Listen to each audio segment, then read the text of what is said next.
At the divorce settlement, my ex screamed, "I kept the properties. Too bad you got that little futureless company." Her lawyer and lover smiled. I closed my briefcase, adjusted my tie, and slid an envelope across the table. When she read that I sold the company for $1.7 billion, she fainted. "I'm glad to have you here. Follow my story until the end and comment the city you're watching from so I can see how far my story has reached." I'm Martin, and I'm 56 years old. 25 years of marriage ended in that sterile conference room on a Tuesday morning in October, with my wife Ashley laughing at what she thought was my failure. The mahogany table stretched between us like a chasm. Ashley sat across from me, her perfectly manicured fingers drumming against the polished surface, a satisfied smirk playing on her lips. Next to her, David Richardson adjusted his expensive tie, the same hands that had been touching my wife, for God knows how long now, shuffling through legal documents with practiced ease. David had been our family lawyer for 8 years. I trusted him with everything. Our wills, property transfers, business contracts. He knew every detail of our financial life, every asset we owned, every investment I'd made. That trust felt like acid in my stomach now, burning through whatever was left of my dignity. "So, Martin," Ashley's voice cut through the silence, saccharine sweet with victory, "you're really going to take that little tech company of yours and walk away from everything else?" I kept my expression neutral, my hands folded calmly in my lap. Inside, my heart was pounding so hard I was sure everyone could hear it. "That's what we agreed on," I said quietly. David leaned back in his leather chair, barely containing his amusement. "I have to say, Martin, I tried to warn you during our consultations. In today's market, small tech companies like yours, well, they're essentially worthless. The competition from major corporations, the overhead costs, the lack of proper funding."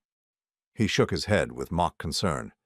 "You'd be much better off liquidating whatever assets the company has and taking cash instead." Ashley giggled. Actually giggled. The sound hit me like a physical blow.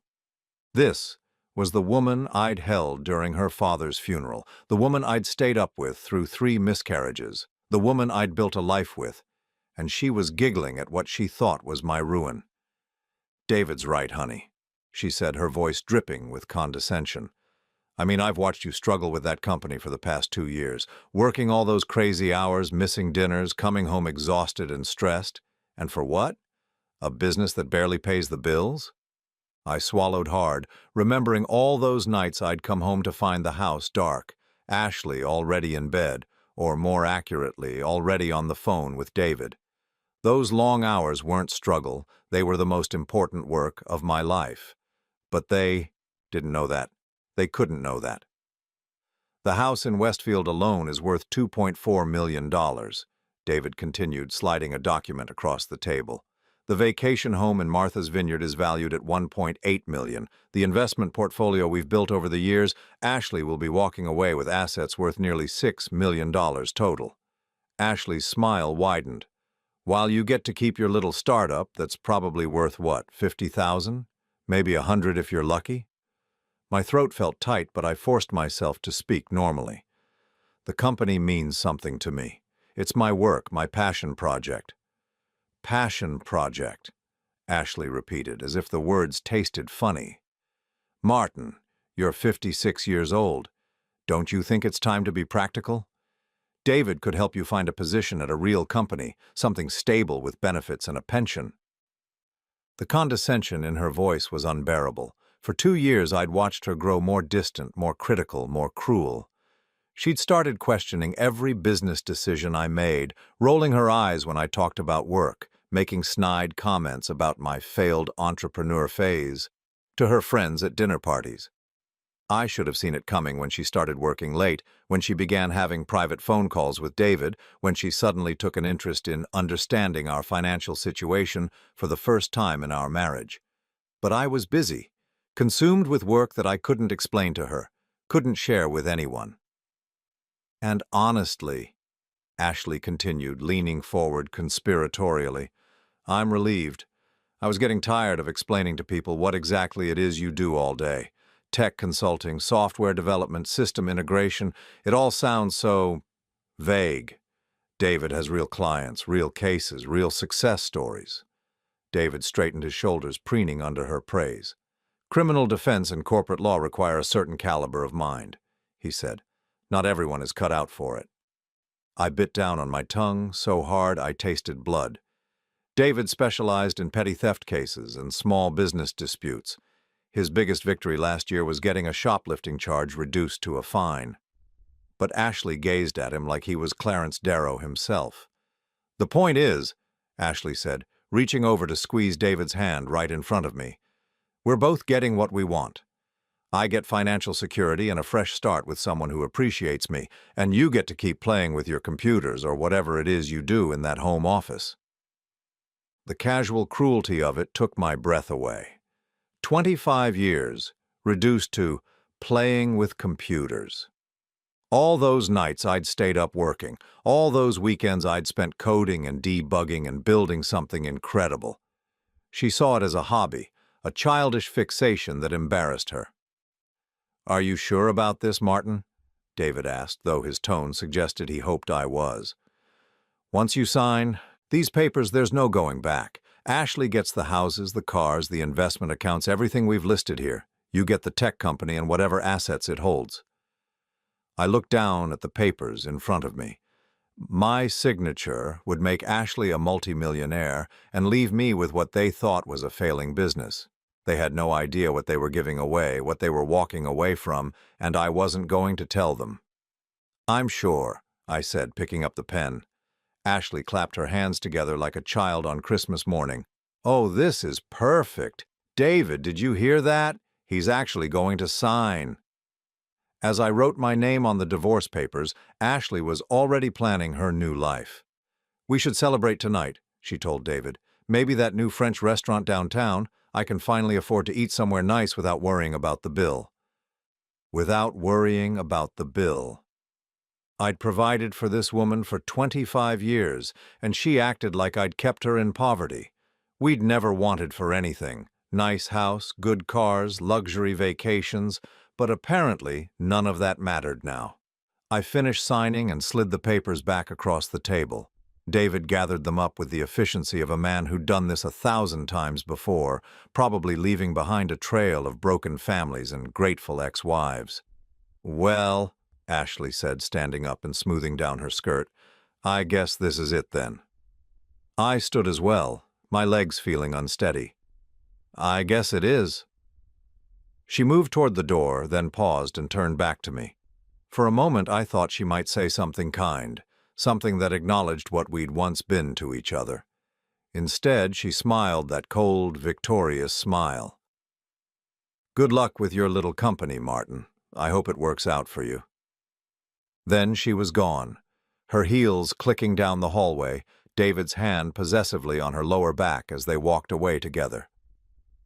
I stood alone in that conference room, surrounded by the echoes of their laughter, feeling like I'd been hollowed out from the inside.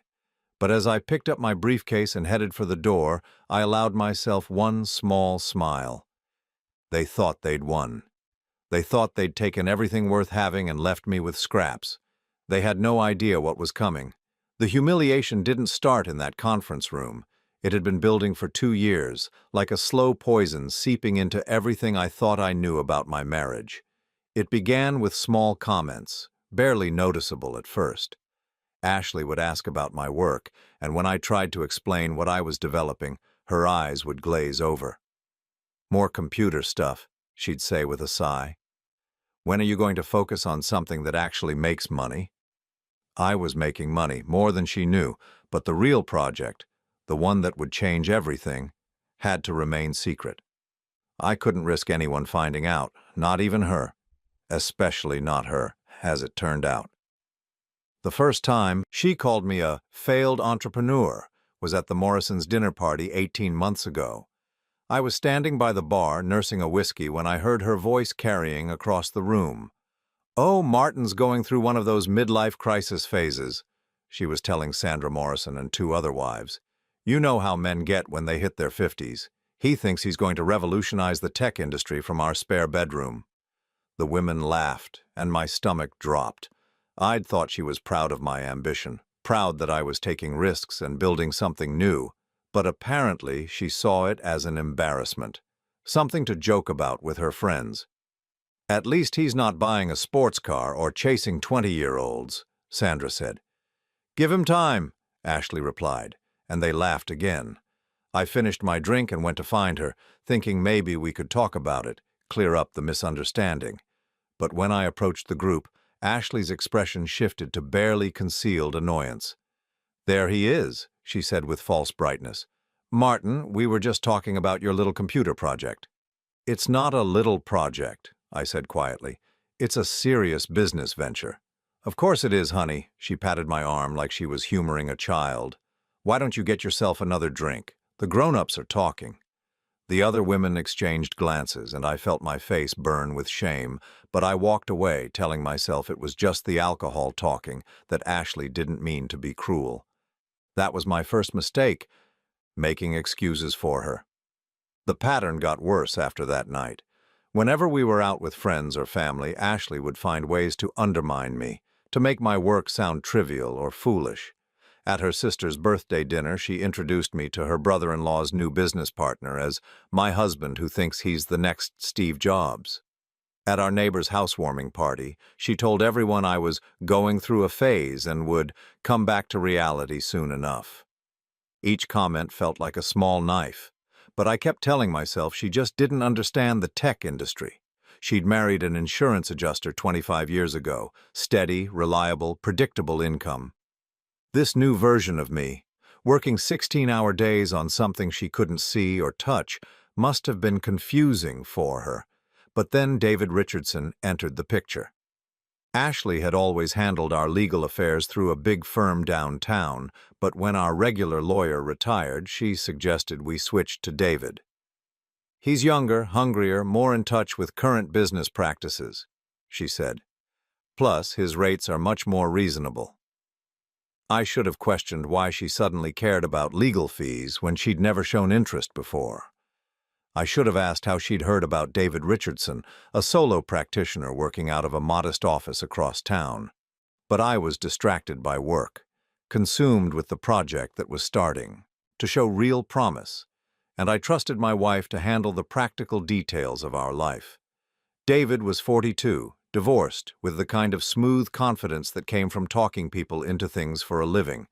He had thick dark hair that he kept perfectly styled, expensive suits that fit him like they were tailored, and a smile that never quite reached his eyes. The first time he came to the house for a consultation about updating our wills, Ashley spent the entire morning getting ready. She changed clothes 3 times, redid her makeup twice, and fussed with her hair like she was going on a date. "I want to make a good impression," she said when I commented on the effort. "Professional appearance matters in business." During the meeting, Ashley hung on David's every word. When he explained estate planning strategies, she nodded like he was revealing the secrets of the universe. When he made small talk about restaurants and vacation spots, she laughed at every mildly amusing comment. And when he asked about my business, her entire demeanor changed. "Martin's going through a bit of a career transition," she said, the same dismissive tone I'd heard at the dinner parties. "He's trying to start some kind of tech company, but honestly, it's not going very well." David raised an eyebrow and looked at me with what I now recognize as calculated interest. "Really? What kind of tech work are you doing?" I gave him the same vague explanation I gave everyone: software development, system integration, consulting for small businesses.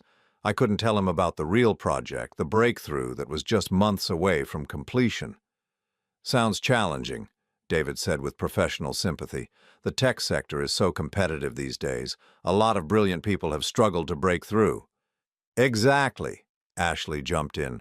"I keep telling Martin he should look for something more stable, maybe a position with an established company instead of trying to reinvent the wheel." The conversation moved on, but I caught David studying me with those calculating eyes. Later, as he was leaving, he handed me his card with particular emphasis. "If you ever need legal advice about business structures or intellectual property protection, don't hesitate to call," he said. I'd hate to see someone's hard work go unprotected. After that, David became a regular presence in our lives. He'd call Ashley directly instead of going through me, claiming it was more efficient since she handled our household finances. He'd drop by unannounced to discuss urgent legal matters that somehow always required lengthy consultations with Ashley alone. And Ashley began to change. She started working out more, buying new clothes, spending hours on her hair and makeup even when we weren't going anywhere. She'd disappear for long phone calls, claiming they were about legal strategy or financial planning. When I asked for details, she'd brush me off. "You wouldn't understand," became her favorite phrase. David explains things in ways that actually make sense. The criticism of my work intensified too. Every setback, every long night, every moment of stress became evidence of my failure in her eyes. David says, "Most small businesses fail within the first 5 years," she'd announce over breakfast. "Maybe you should consider your exit strategy." David thinks you'd be much happier in a corporate environment where your skills would be properly valued. David knows successful people, Martin. He could introduce you to the right contacts if you just admit this isn't working. David, David, David. His name became a constant presence in our house, a reminder of everything I apparently wasn't and everything he supposedly was. The final blow came at last year's Christmas party at the Hendersons' house. I was talking to Jim Henderson about market trends when I overheard Ashley across the room, drink in hand, holding court with a group of wives. "I swear sometimes I feel like I'm married to a teenager," she was saying, loud enough for half the party to hear. "Martin spends all day in his little office playing with computers and acting like he's going to change the world. Meanwhile, I'm dealing with real life, bills, taxes, actual responsibilities." "That must be so frustrating," one of the women murmured sympathetically. "It is," Ashley continued, warming to her audience. "And the worst part is he's so secretive about it, like he's working on some top-secret government project instead of whatever little app or website he's building. David says that kind of secrecy usually means someone's trying to hide their lack of progress." My hands clenched into fists. I wanted to march over there and tell them all exactly what I was building, exactly how much it was worth, exactly how wrong they were. But I couldn't. The project was too important, too close to completion. One leak, one careless word, and competitors could steal years of work. Instead, I left the party early, claiming a headache. Ashley stayed behind, probably to get more sympathy from her friends about her disappointing husband. That night, lying in bed while she was still out, I finally admitted to myself what I'd been refusing to see. My wife was having an affair. Maybe not physical yet, but emotional, certainly. She'd fallen in love with David Richardson and his polished confidence, his easy success, his ability to make her feel sophisticated and appreciated, and she was getting ready to leave me for him. The knowledge should have destroyed me, should have sent me spiraling into rage or despair.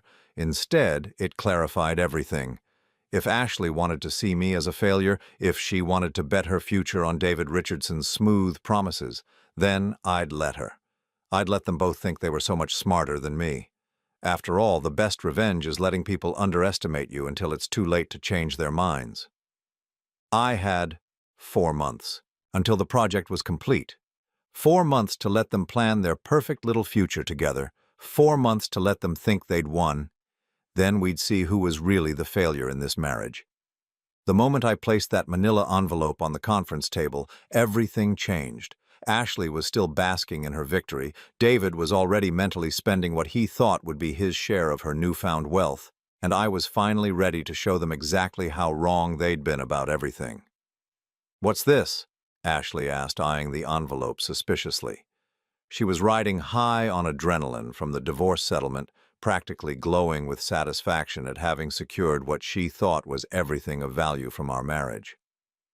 "Just some paperwork you should see," I said calmly, sliding it across the polished conference table toward her.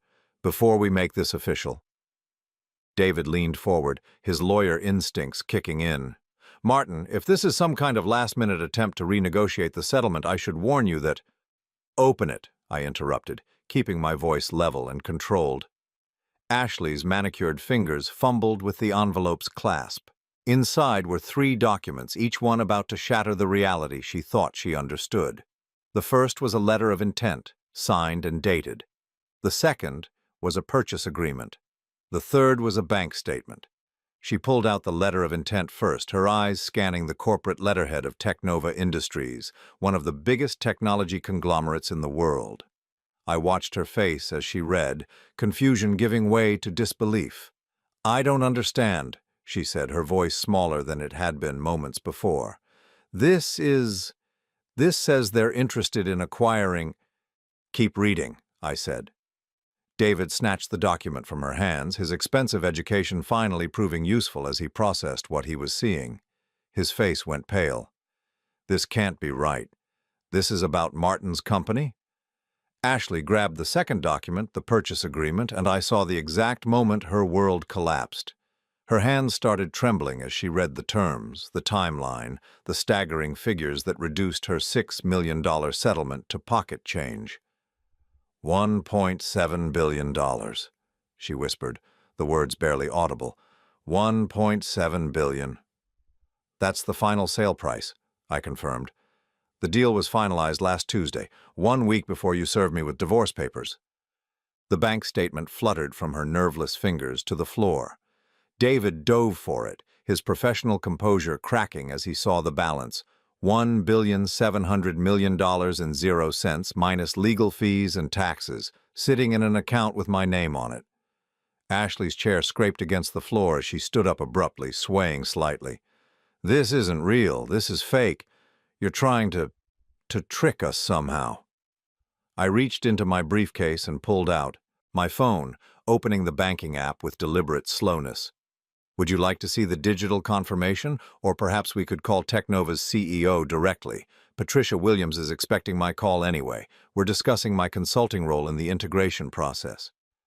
David's face had gone from pale to gray. As a lawyer, he understood exactly what this meant, what they'd just signed away. "You knew," he said, his voice hoarse. "You knew about this sale during our negotiations. You deliberately concealed material assets during divorce proceedings. That's fraud, Martin. That's business," I cut him off, "and perfectly legal, as you'd know if you specialized in corporate law instead of slip-and-fall cases." The truth was, I'd been planning this moment for months. Not the divorce. I'd never wanted that. But the protection of my life's work from people who couldn't understand its value.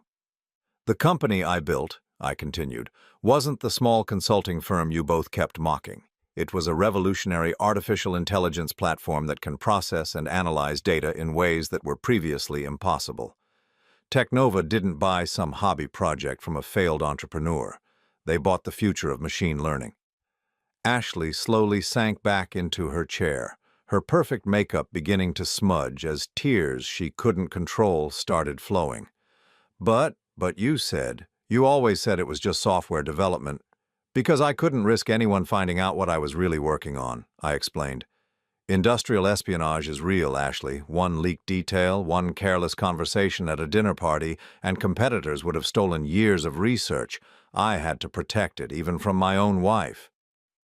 The irony wasn't lost on me. I'd hidden my greatest achievement from the woman I loved because I didn't trust her to keep it safe.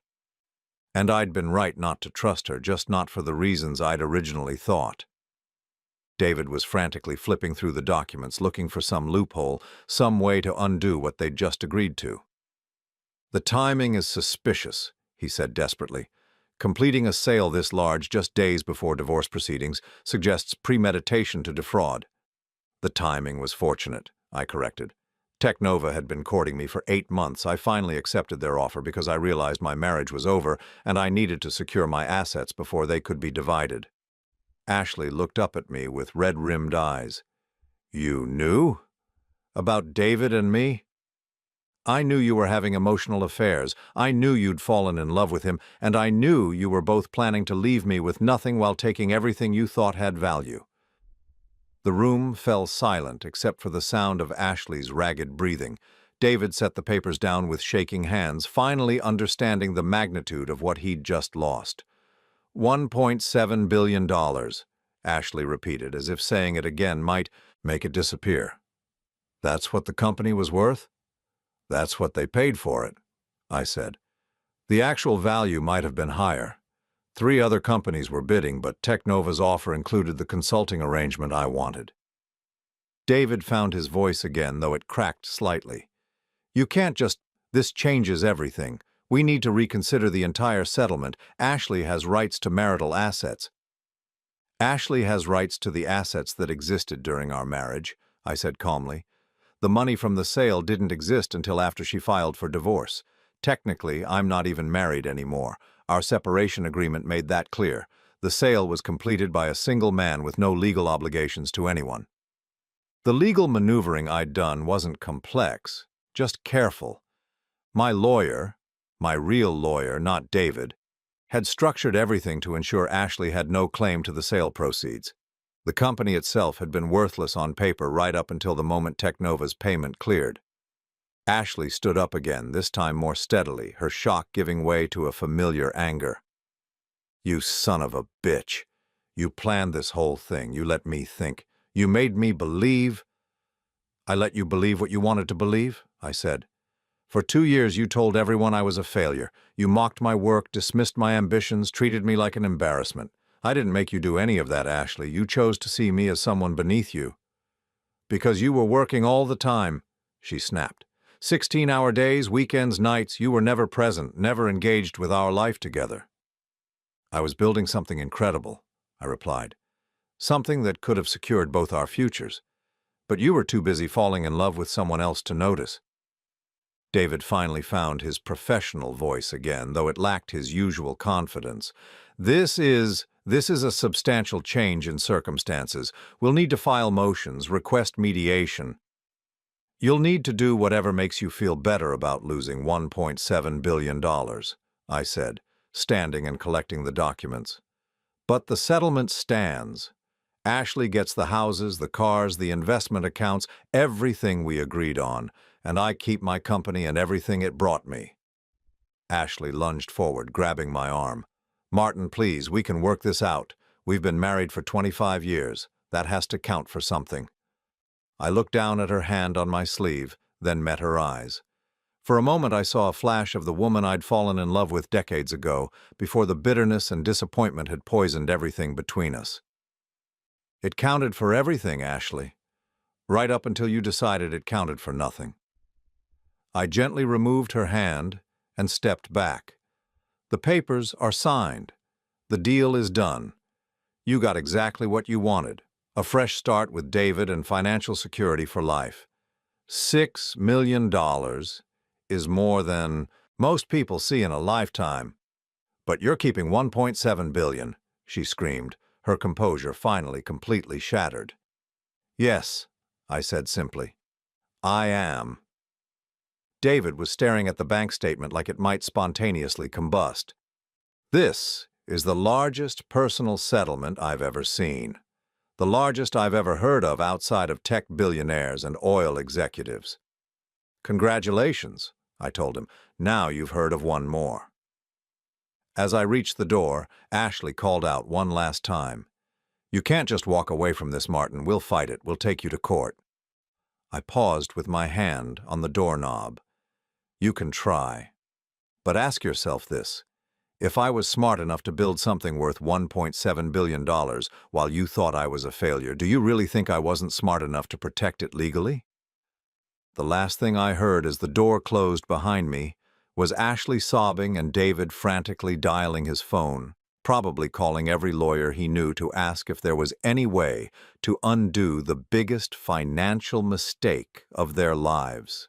There wasn't. I walked out of that building a free man and a billionaire, leaving behind a marriage that had died months ago and 2 people who would spend the rest of their lives wondering how they'd been so catastrophically wrong about everything. People think revenge is about anger, about striking back in the heat of the moment.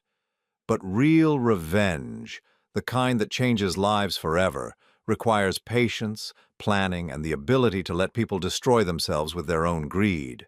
I discovered Ashley's betrayal on a Thursday night in March, 6 months before our divorce. I'd come home early from a particularly grueling day of coding, my eyes burning from staring at screens for 14 hours straight.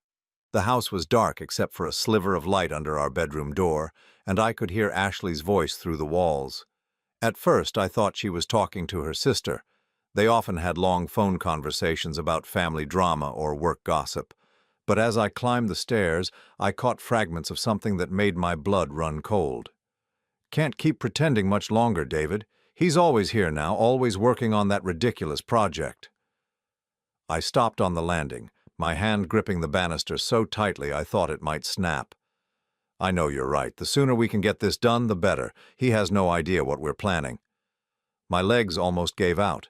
25 years of marriage, and my wife was plotting against me with our lawyer. The man I'd trusted with our most sensitive financial information, the man who knew every detail of our assets and investments, was conspiring with my wife to take everything from me. I stood there in the hallway, listening to my life fall apart, one whispered conversation at a time. "He's so absorbed in his work, he doesn't notice anything anymore. Yesterday he worked until 3 in the morning and didn't even realize I wasn't in bed." She was right about that. I had been working inhuman hours, but not for the reasons she thought. The AI platform I was developing wasn't just some hobby project or consulting side business. It was revolutionary technology that could change entire industries. Every hour I spent coding brought me closer to something that would make us wealthy beyond our wildest dreams. But I couldn't tell her that. The technology was too valuable, too vulnerable to industrial espionage. In Silicon Valley, fortunes were stolen with a single leaked email or careless conversation. I'd seen brilliant innovators lose everything because they trusted the wrong person with their secrets. "David says we need to be strategic about this. File papers when he's most distracted, hit him when he's not expecting it." That's when I understood what they were really planning.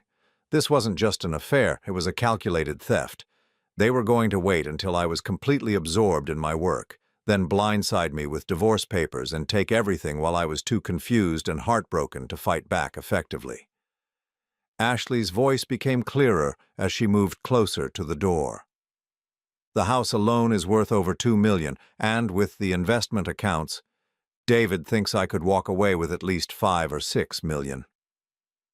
I heard David's voice then, faint through the phone's speaker but unmistakably smug. "And that pathetic tech company of his will be worthless in the settlement. Who wants a failing startup run by a middle-aged dreamer?" My hands clenched into fists. They thought I was a failure. They thought my life's work was worthless. They had no idea they were planning to steal everything except the most valuable thing I owned. I backed away from the door carefully, making no sound as I retreated to my home office. I sat in my chair staring at the screens full of code that represented 3 years of my life, and realized I had a choice to make. I could confront Ashley, demand explanations, try to save a marriage that was already dead. Or I could do something smarter. I could let them think they were winning right up until the moment they lost everything. The next morning, I called my real lawyer, not David, but Patricia Chen, a corporate attorney who specialized in technology acquisitions and intellectual property protection. Patricia had helped me structure the business properly from the beginning, ensuring that my innovations were protected and my ownership was absolute. "I need to accelerate the sale timeline," I told her during our emergency meeting. "How quickly can we move if the right buyer emerges?" Patricia reviewed my files, studying the preliminary offers I'd been receiving from major tech companies. "With the platform's current capabilities, you could have a deal closed within 3 to 4 months if you're motivated to sell. Technova has been particularly aggressive in their courting." "What about asset protection during the sale process?" She understood immediately. "Personal divorce situation?" "Potentially. I need to ensure that any sale proceeds are completely separate from marital assets." Patricia smiled grimly. "That's manageable, especially if the sale occurs after separation papers are filed. The key is timing and proper documentation." That night, I sat Ashley down for what I pretended was a serious conversation about our marriage. "I know I've been distant lately," I said, following a script I'd carefully prepared. "This project has consumed me, and I'm afraid it's affecting us." Ashley's expression softened slightly, though I could see the calculation behind her eyes. It has been difficult, Martin. I feel like I'm living with a stranger. I want to try to reconnect, I lied smoothly. Maybe we could start having dinner together again, talk about things other than work? For the next 3 months, I played the role of the repentant husband trying to save his marriage. I scheduled date nights, brought her flowers, asked about her day with apparent interest, all while listening to her phone calls with David, gathering intelligence about their plans and preparing my own counterattack. The beautiful irony was that my renewed attention actually made Ashley feel guilty about her affair. She started being nicer to me, more affectionate, even temporarily ended her secret meetings with David. I think she convinced herself that maybe our marriage could be saved, that maybe she didn't need to go through with their plan. But David wasn't about to let a 7-figure payday slip away. I heard him pressuring her during their phone calls, reminding her about my worthless company and midlife crisis, convincing her that I would never be the successful man she deserved. "He's 56 years old, Ashley," I heard him say one night when she thought I was asleep. "This is who he is, a failed entrepreneur who can't accept reality. You deserve better than spending your golden years supporting a man who refuses to grow up." Those words stung because part of me wondered if he was right. I was 56, starting over in an industry dominated by 20-something prodigies. Maybe I was delusional to think I could compete with Google and Microsoft and Amazon.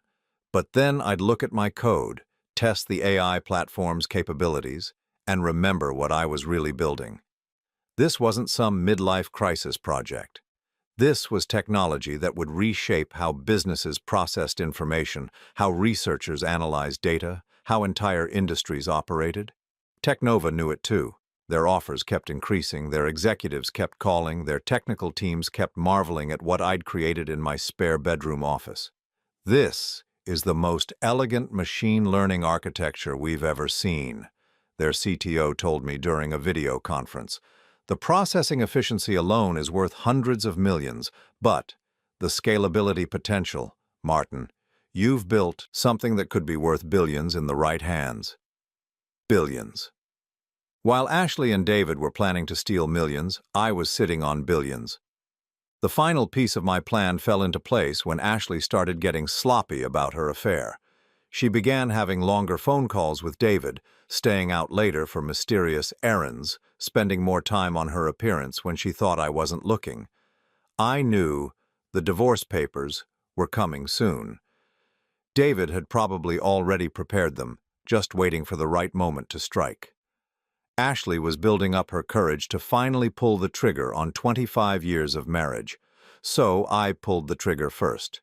I called Technova and accepted their latest offer, $1.7 billion for complete acquisition of my AI platform, with a 5-year consulting agreement that would make me an additional $100 million over time. The sale was structured exactly as Patricia had recommended. All proceeds would go to me personally as a single individual with no marital claims possible, since the transaction would occur after separation papers were filed. 2 weeks later, Ashley served me with divorce papers. I acted perfectly shocked, perfectly devastated, perfectly defeated. I begged her to reconsider, asked what I'd done wrong, promised to change, all while knowing that Technova's lawyers were finalizing the purchase agreement that would make me one of the wealthiest people in the state. During our settlement negotiations, I played my role to perfection. I acted like a broken man who just wanted to keep his little company, because it was all he had left. I let David and Ashley think they were taking everything of value while leaving me with worthless scraps. "You can have the houses, the cars, the investment account," I told them during mediation, my voice cracking with apparent emotion. "Just let me keep my work. It's all I have left of my dreams." Ashley actually looked sympathetic during that performance. I think she felt sorry for the pathetic man she was divorcing, this delusional dreamer who couldn't see how worthless his company really was. David was less sympathetic but equally deceived. "It's actually generous of Ashley to let you keep the tech company," he told me condescendingly. "In the current market, small AI startups are essentially worthless. The big corporations have too much capital and too many resources for independents to compete. If only he'd known that one of those big corporations had just paid me $1.7 billion for my worthless startup. The sale closed on a Tuesday. The divorce was finalized on a Wednesday. On Thursday morning, I woke up as a billionaire bachelor, ready to watch Ashley and David discover exactly how catastrophically wrong they'd been about everything. The best part wasn't the money, though I'd be lying if I said $1.7 billion didn't feel good. The best part was knowing that their own greed and arrogance had blinded them to what they were really walking away from. They'd chosen to see me as a failure because it made their betrayal easier to justify. They'd convinced themselves that I was worth leaving because that narrative fit their story better than the truth. But the truth has a way of revealing itself eventually. And when it did, they would understand that sometimes the biggest mistake you can make is underestimating someone you think you know. I'd spent 6 months being patient, playing weak, letting them think they were so much smarter than me. Now it was time to show them exactly how smart patience could be. The envelope I'd placed on that conference table wasn't just paperwork. It was the culmination of the most successful revenge plan I'd ever executed. And watching Ashley's face as she read those documents was worth every lonely night, every cruel comment, every moment of humiliation they'd put me through. They wanted to take everything from me. Instead, they'd given me everything I needed to leave them behind forever.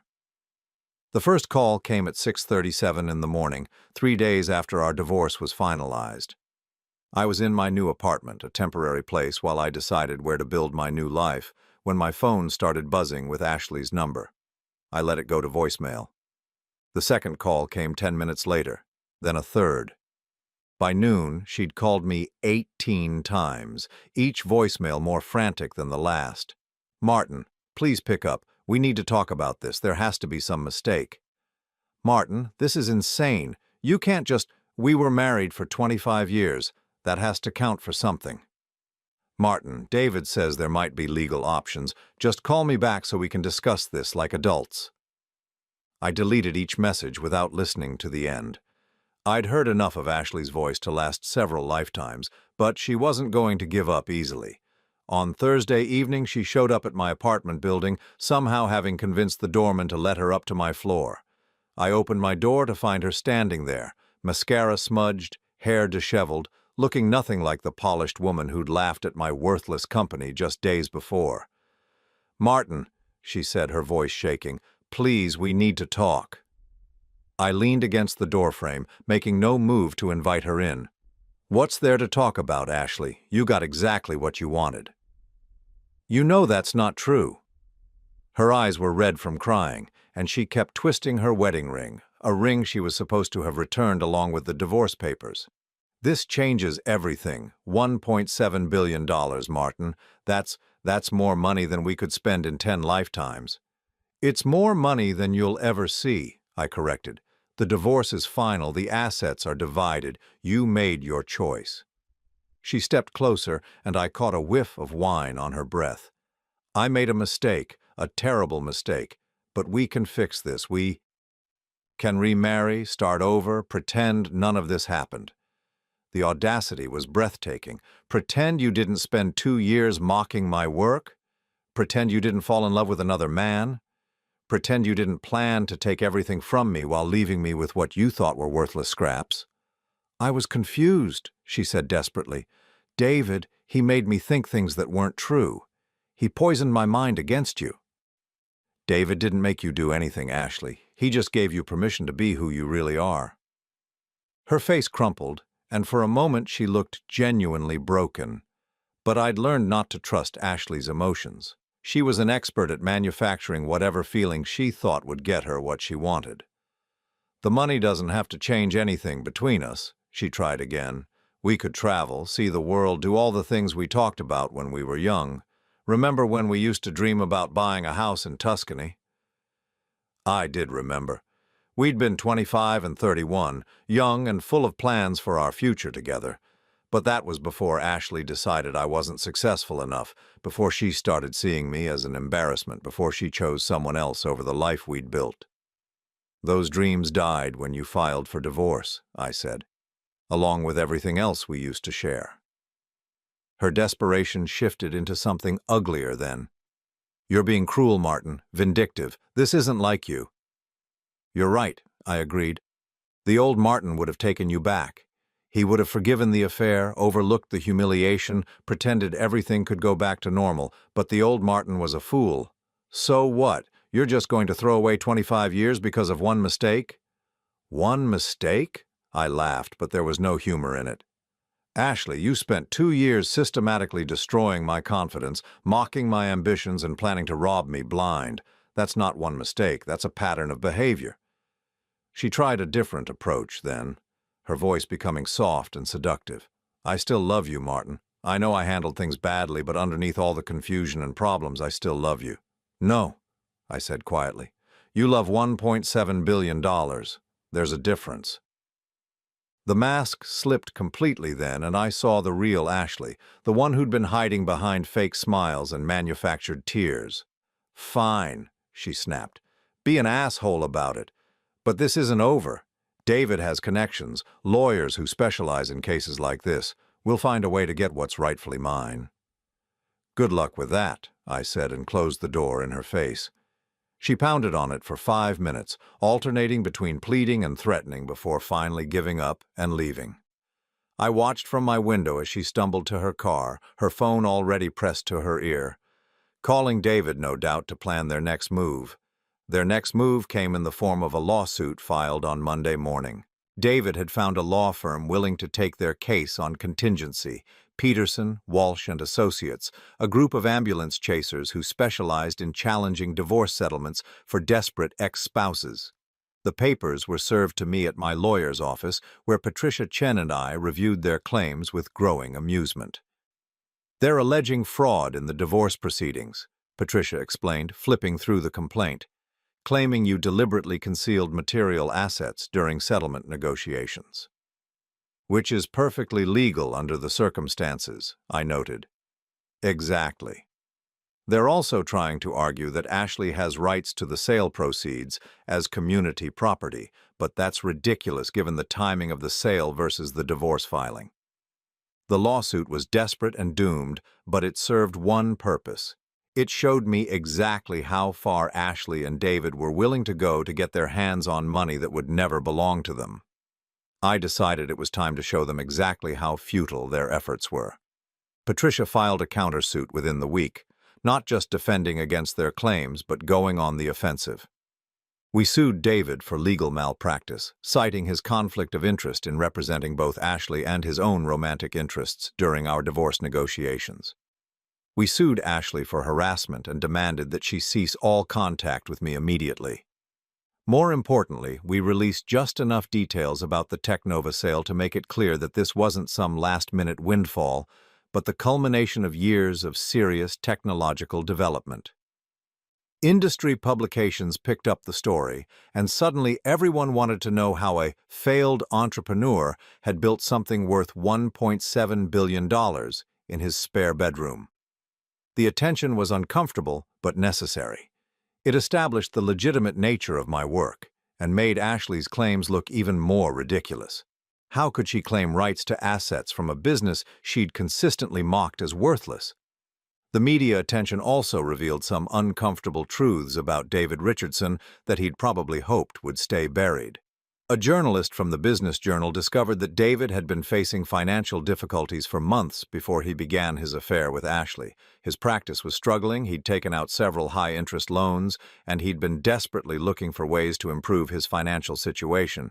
Suddenly, his romantic pursuit of my wife looked less like passion and more like a calculated business decision. The revelation destroyed whatever remained of Ashley's faith in her new relationship. If David had targeted her for her potential divorce settlement, what did that say about his feelings for her? And if he'd manipulated her into leaving a marriage for money that didn't exist, what did that say about his honesty? I heard about their breakup through my security company. Ashley had hired them to monitor my movements, apparently convinced that I was hiding even more assets somewhere, and they'd professionally declined to spy on their own client. But they'd mentioned that Ashley had been seen arguing with David outside his office, screaming loud enough that other tenants complained. 2 weeks later, David withdrew from Ashley's lawsuit. His new financial situation, facing his own legal bills and a malpractice suit, meant he couldn't afford to keep fighting a case he was never going to win anyway. Ashley tried to find another lawyer, but word had spread through the legal community. Everyone knew this was a hopeless case, a desperate ex-wife trying to claim money she had no legal right to. The few lawyers willing to talk to her wanted substantial retainers up front, money Ashley didn't have. Her financial situation was becoming precarious too. The houses I'd left her were expensive to maintain, the property taxes were substantial, and without my income to support her lifestyle, she was burning through liquid assets faster than she'd expected. She tried calling me again in November, 8 months after the divorce. "Martin." Her voice was different now, smaller and more defeated. "I'm not calling about the money anymore. I made a terrible mistake. With everything. David, the divorce, treating you the way I did. I know I don't deserve forgiveness, but I'm asking anyway." I almost felt sorry for her then. Almost. "Ashley," I said gently, "I forgave you months ago, but forgiveness doesn't mean pretending the past didn't happen. You made your choices, and now you have to live with the consequences." "I lost everything," she whispered. "David was just using me. He never loved me at all, and now I've lost you too, and I realize you were the only person who ever really cared about me." "I did care about you," I agreed. "For 25 years I cared about you more than anyone else in the world, but you threw that away for what you thought was something better. Can't we start over? Can't we try again?" "No, Ashley, we can't." She was quiet for a long moment, and when she spoke again, her voice was thick with tears. "What am I supposed to do now?" "You're supposed to live your life," I said. "You have financial security, beautiful homes, and the freedom to make better choices than the ones you made with me. That's more than most people get. But I don't know how to be alone." "Then learn.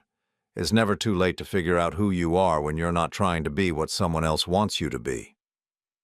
That was the last conversation we ever had. Ashley stopped calling after that, stopped trying to contact me through lawyers or mutual friends. She disappeared from my life as completely as if she'd never been part of it. I heard through acquaintances that she eventually sold the big house in Westfield and moved somewhere smaller, more manageable. Someone mentioned seeing her at a coffee shop in town, working on a laptop, maybe trying to start some kind of business. I hoped she found whatever she was looking for. Not because I wanted her back, but because everyone deserves a chance to become better than their worst mistakes.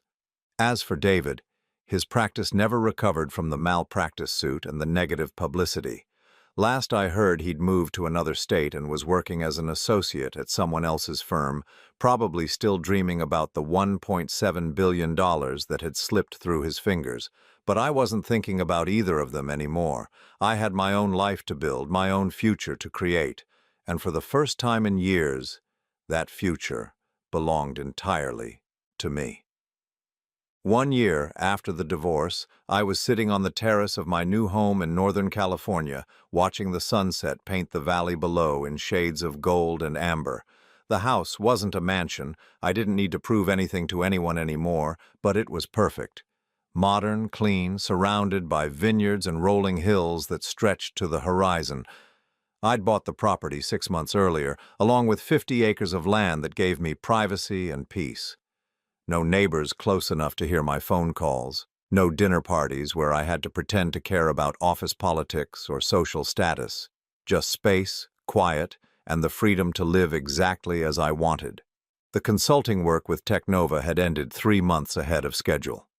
They'd integrated my AI platform so successfully that they no longer needed my guidance, and they were generous enough to pay out my full contract early.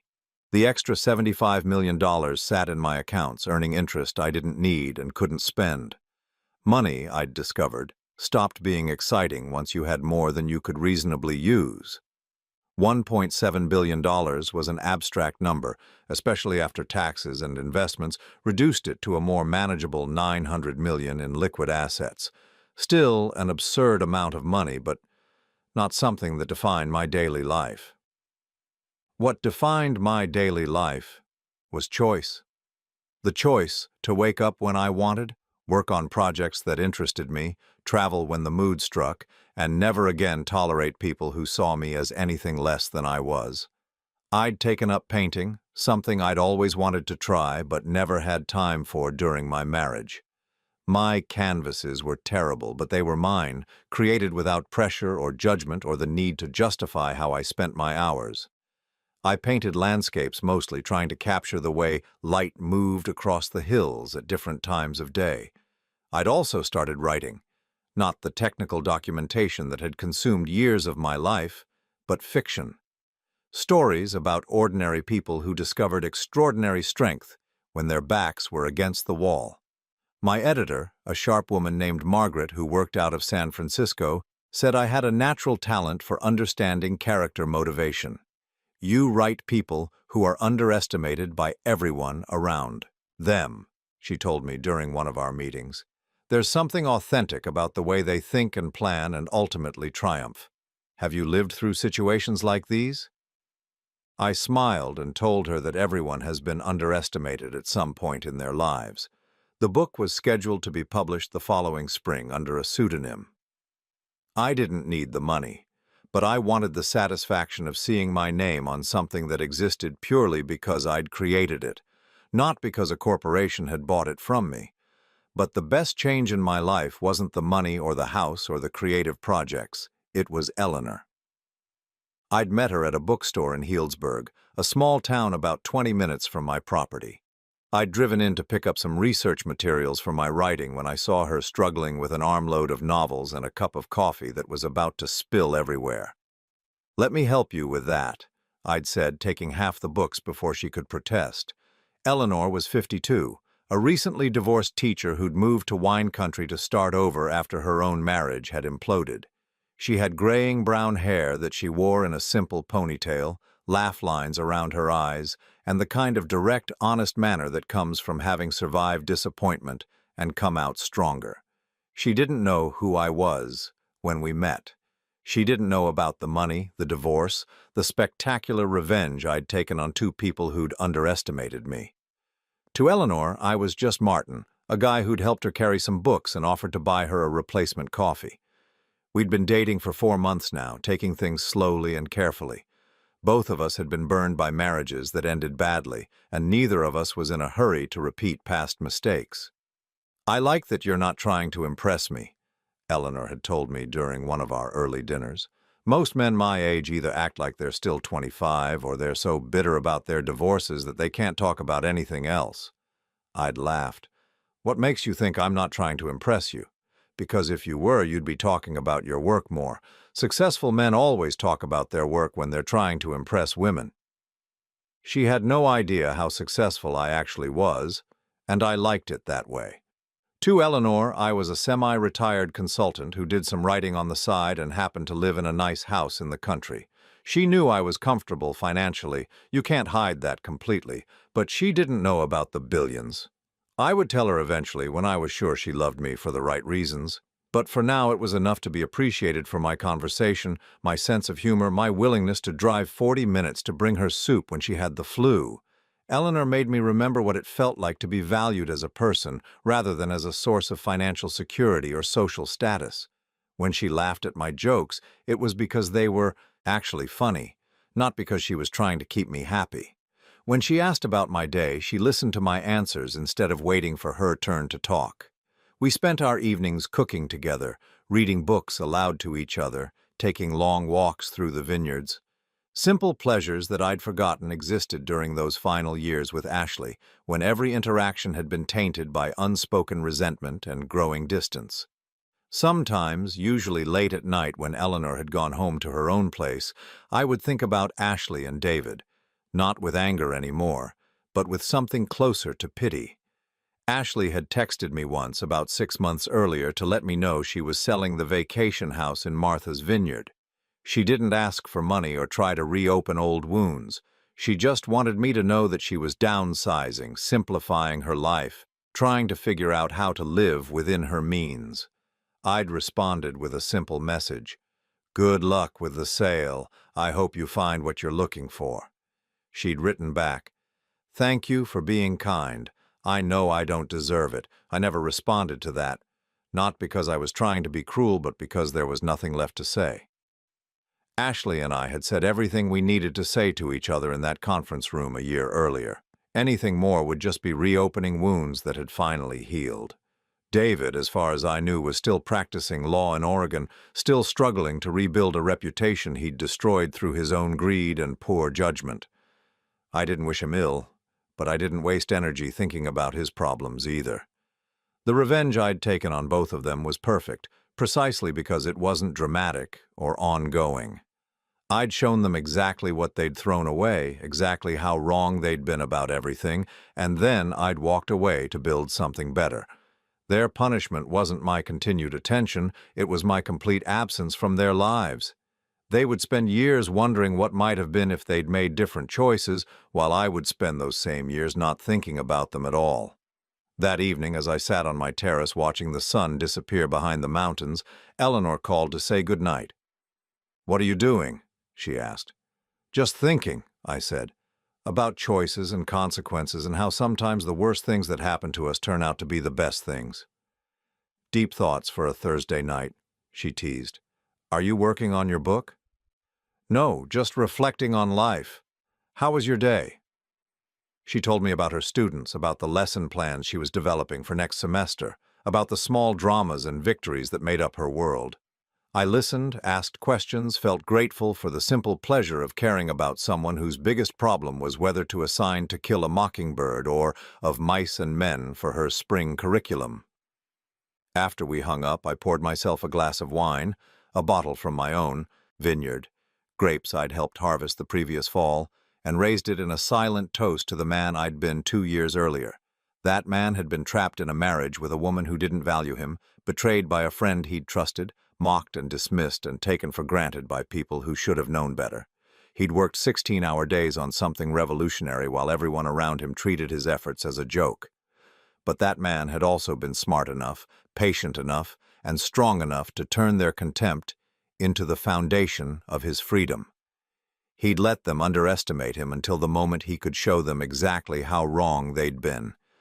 And then he'd walked away to build a life worth living. I finished my wine as the last light faded from the sky. Tomorrow I would work on my book, tend to my vineyard, maybe drive into town to see Eleanor. I would live another day of a life that belonged entirely to me, shaped by my choices and my values rather than other people's expectations. It wasn't the life I'd planned when I married Ashley 26 years earlier, but it was better than anything I could have imagined back then. Sometimes, the best revenge isn't destroying your enemies. Sometimes it's building something so much better than what they took from you that their theft becomes irrelevant. Ashley had wanted David and $6 million. She'd gotten exactly what she'd asked for and discovered it wasn't enough to fill the hole she'd created in her own life. I'd wanted respect, appreciation, and the freedom to build something meaningful. I'd lost the marriage, but I'd gained everything else. In the end, we'd both gotten exactly what we deserved. The difference was that I'd been smart enough to deserve something worth having.